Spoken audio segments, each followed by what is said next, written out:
নমস্কাৰ বন্ধু বান্ধৱীসকল ওয়েলিছ অসম ইউটিউব চেনেললৈ আপোনালোকক স্বাগতম জনাইছোঁ। আজিৰ এই ভিডিঅ'টো অসমৰ হাজাৰ হাজাৰ ল'ৰা শিক্ষাৰ্থীসকলৰ বাবে গুৰুত্বপূৰ্ণ। যদি আপুনি এই বছৰত UG ফাৰ্ষ্ট ইয়াৰ বা PG ফাৰ্ষ্ট ইয়াৰত ভৰ্তি হৈ আছে, আপোনাৰ পৰিয়ালৰ আয় 4 লাখ টকাৰ তলত আৰু আপুনি চৰকাৰী প্ৰভিঞ্চিয়েলাইজ কলেজত পঢ়ি আছে, তেনেতে এই ভিডিঅ'টো শেষলৈকে নিশ্চয় আপোনালোকে চাব, আপোনালোকৰ হেল্পফুল হ'ব। কাৰণ আজিৰ বিষয় মুখ্যমন্ত্ৰী নিযুত বাবু আঁচনি 2025 আৰু 26। ল'ৰা শিক্ষাৰ্থীসকলৰ কাৰণে 10,000 টকা পৰা আৰম্ভ কৰি 20,000 টকা পৰ্যন্ত ডাইৰেক্ট বেনিফিট ট্ৰান্সফাৰ হ'ব DVD যোগে। আৰু সেইটো আপোনালোকক নটিচখন স্ক্ৰীণত লগাই দিছোঁ। ইতিমধ্যে মাননীয় শিক্ষামন্ত্ৰী মহোদয় তেওঁৰ ফেচবুক পেজত এইটো আপলোড কৰিছে আৰু আপোনালোক সকলোকে জনাব বিচাৰিছোঁ এই ভিডিঅ'ৰ জৰিয়তে দি। এই আঁচনিখনৰ পটভূমি প্ৰথমে ক'ব বিচাৰিছোঁ। প্ৰিয় ছাত্ৰসকল, অসম চৰকাৰে আগতে ছোৱালী শিক্ষাৰ্থীৰ বাবে মুখ্যমন্ত্ৰী নিযুত মইনা আঁচনি আৰম্ভ কৰিছিল। কিন্তু আৰ্থিকভাৱে দুৰ্বল বহু ল'ৰা শিক্ষাৰ্থী HS পাছ কৰাৰ পিছত টকা পইচাৰ অভাৱত UG আণ্ডাৰ গ্ৰেজুৱেট কোৰ্চ যিটো আছে বা পষ্ট গ্ৰেজুৱেট কোৰ্চ পঢ়া এৰি দিবলৈ বাধ্য হৈছিল টকাৰ অভাৱত। এই সমস্যাটো সমাধান কৰিবলৈ হায়াৰ এডুকেশ্যন ডিপাৰ্টমেণ্ট অসমৰ তৰফৰ পৰা 2025 আৰু 26 শিক্ষাবৰ্ষৰ বাবে আৰম্ভ কৰিছে মুখ্যমন্ত্ৰী নিযুত বাবু আঁচনি। মুখ্যমন্ত্ৰী নিযুত মইনা ছোৱালীসকলৰ কাৰণে আৰু মুখ্যমন্ত্ৰী নিযুত বাবু আঁচনি ল'ৰাসকলৰ কাৰণে। এই আঁচনিৰ মূল উদ্দেশ্য আপোনালোকক ক'ব বিচাৰিছোঁ, আৰ্থিকভাৱে দুৰ্বল ল'ৰা শিক্ষাৰ্থীক হায়াৰ এডুকেশ্যনত আগবঢ়োৱা যিখিনি টকা দিব সেইখিনিৰ বিনিময়ত তেওঁলোকক হেল্প হ'ব।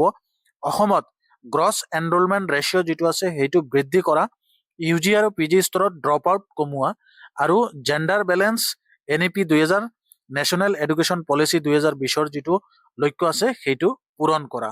সহজ ভাষাত পঢ়া বন্ধ নহওক, টকাৰ অভাৱত শিক্ষা ৰখি নাথাকে, যাতে আপোনালোকে পঢ়িব পাৰে।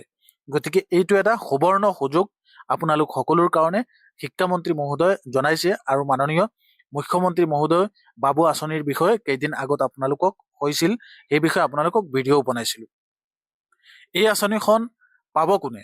অসমৰ স্থায়ী বাসিন্দাৰ ল'ৰা শিক্ষাৰ্থী হ'ব লাগিব, UG under graduate first year বা PG ফাৰ্ষ্ট ইয়াৰত ভৰ্তি হ'ব লাগিব, গভৰ্ণমেণ্ট প্ৰভিঞ্চিয়েলাইজড কলেজ হ'ব লাগিব বা ইউনিভাৰ্চিটি হ'ব লাগিব। প্ৰাইভেট কলেজ বা ছেল্ফ ফাইনেন্স কৰ্চত অন্তৰ্ভুক্ত হ'লে নহ'ব।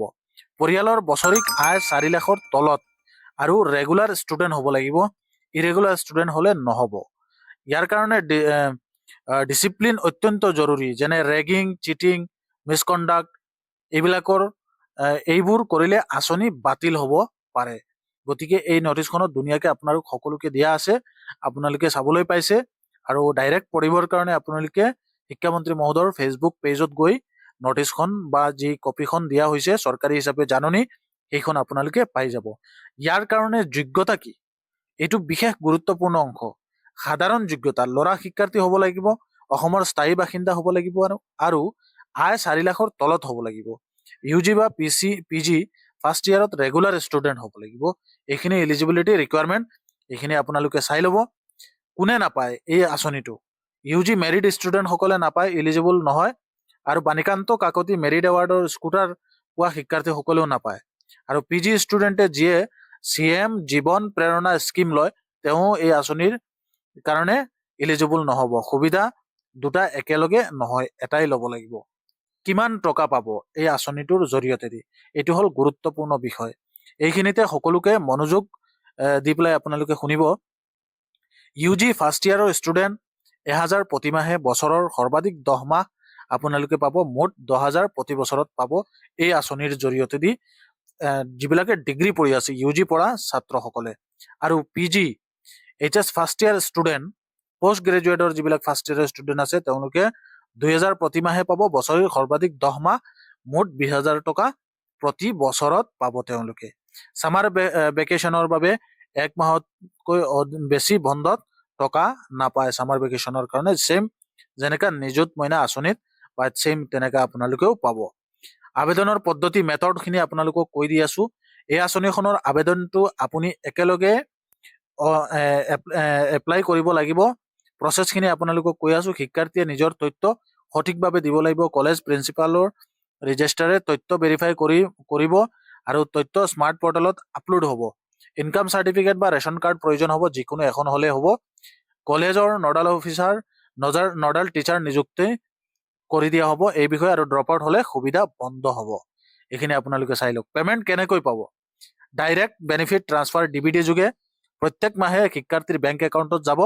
কোনো মিডিলমেন নাই, সম্পূৰ্ণ ট্ৰান্সপাৰেণ্ট ছিষ্টেম থাকিব। চৰকাৰে ধুনীয়াকৈ আপোনালোক সকলোৰ কাৰণে এই আঁচনি ঘোষণা কৰিছে। এই আঁচনিখন জাৰি কৰিছে হায়াৰ এডুকেশ্যন ডিপাৰ্টমেণ্ট অসমৰ তৰফৰ পৰা।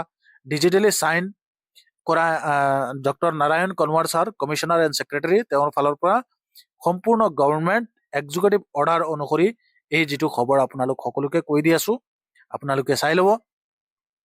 ষ্টুডেণ্ট আৰু পেৰেণ্টছলৈ বিশেষ অনুৰোধ, বেংক একাউণ্ট এক্টিভ ৰাখিব লাগে, আধাৰ বেংক লিংকিং কৰি ৰাখিব লাগিব, আৰু কলেজৰ অফিচৰ সৈতে যোগাযোগ ৰাখিব লাগিব, এটেণ্ডেঞ্চ মেইনটেইন কৰি ৰাখিব লাগিব, নহ'লে আপোনালোকে এইখিনি নাপাব এই আঁচনিটো।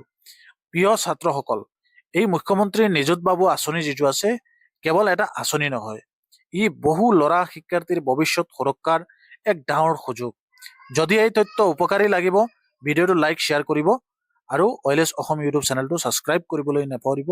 আপোনালোক সকলোকে এনেধৰণৰ ইনফৰমেশ্যনবিলাক দিয়ে থাকোঁ সদায়, আৰু এই ইনফৰমেশ্যনটো আপোনালোকে শুনি কেনেকৈ লাগিছে আমাৰ ভিডিঅ'ৰ তলত আপোনালোকে কমেণ্ট কৰি জানিব পাৰিব। মুখ্যমন্ত্ৰী নিযুত বাবু আঁচনিৰ কাৰণে চৰকাৰে যি সিদ্ধান্ত গ্ৰহণ কৰিছে সেইখিনি আপোনালোকক জনালোঁ। A to Z ইনফৰমেশ্যন জনাবলৈ চেষ্টা কৰিছোঁ মই এই ভিডিঅ'টোত। আৰু ইয়াৰ ওপৰঞ্চিও যদি আপোনালোকৰ কিবা থাকি গৈছে, এনেকৈ লাগিছে যে এইখিনি ইনফৰমেশ্যন আপুনি জানিব পৰা নাই, যিখিনি কুৱেৰিজ আছে সেইখিনি বিষয় লৈ পেলাই আমাক আপুনি ভিডিঅ'ৰ তলত কমেণ্ট কৰিব। আৰু আপোনালোকৰ এই সম্বন্ধে কিবা জানিবলগীয়া থাকিলে নিশ্চয় আপোনালোকে কমেণ্ট কৰিব। সেই কমেণ্টৰ ৰিপ্লাইৰ সন্দৰ্ভত আপোনালোকক ভিডিঅ' এটা বনাই দিম, যাতে আপোনালোকে সহজ সৰল হিচাপে বুজিব পাৰে। মুখ্যমন্ত্ৰী নিযুত বাবু আঁচনি আপোনালোক সকলোৱে পাওক, ধুনীয়াকৈ এপ্লাই কৰক। Thank you. জয় আই অসম।